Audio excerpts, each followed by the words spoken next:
දෙවෙනි වතාවට තමයි ලෙෂර් වර්ල්ඩ් යන්නේ. අද ස්විමින් කිට් එක විශේෂයි. මොකද අද මෙයාලා වතුරේ ඉන්නයි යන්නේ.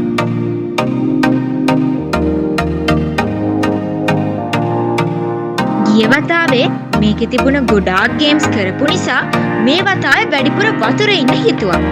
ලොකු වතුර රළ එනවා වගේ හදපු පූල් එකක් තිබුණා. මමා කැට්ලා වගේම කට්ටිය ගොඩායි. ඔන්න ඉතින් පූල් එකේ වතුර රළ එනවා. ඒවට පැද්දි හැමෝම ලොකු විනෝදයක් ලබනවා.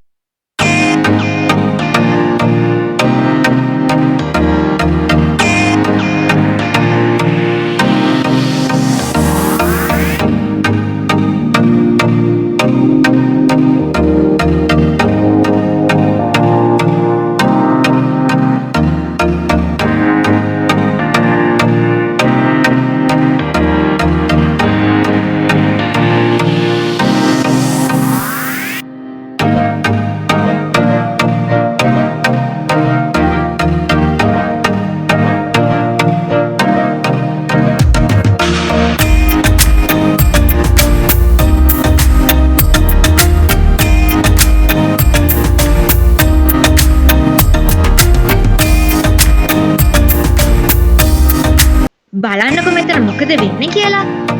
ස්ලයිඩින් බෝඩ් එකේ ගොඩාක් දුර රවුම් ඉස්සර ආවා. එතන බැවුමත් වැඩි. වේගෙන් ඇවිල්ලා වතුරට වැටුණා. උලම් පාර වේගෙන් ඇඟට දැනෙනකොට අමුතු බයකුත් ආවා. පෑන්ට්ටයි චුට්ටටයි නම් හිතන්නවත් වෙලාවක් තිබුණේ නැහැ. පහළ කැමරමන් කෙනෙක් ඉඳලා හැමෝටම ඒ අත්දැකීම රූප රාමුවකට අරගෙන දෙනවා. පපා කැට් නම් පැන්චත් එක්ක අත් දෙක දෙපැත්තට විහිදලා කෑ ගහගෙන සතුටින් පහළට ලිස්සලා ගිහින් වතුරට වැටුණා. චුට්ටා නම් පය වෙලා හිතා ගන්නත් බෑ වගේ තමයි හිටියේ. මමාගේ තව අල්ලගෙන හිටිය අයියෙන්. ඒ අත්දැකීම නම් දෙපාරක්ම ෆොටෝ එකක් වෙලා මමා කැට් ළඟ තියෙනවා.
ඉතින් මෙයාලා බඩගින්නට එක එක දේවල් කෑවා බිව්වා හැමදාම වගේ ඒක නම් හොඳටම කරා.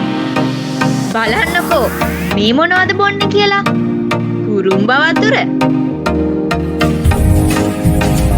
අද නම් දවසම වතුරේ ඉඳලා හරිම මහන්සි. ඒත් හිතා ගන්න බැරි ලස්සනම දවසක් තමයි අද දවස. ඒක මතකයක් කරලා ලස්සන රූපරාමු ගොඩාක් මමා කැට් නම් එකතු කරගත්තා.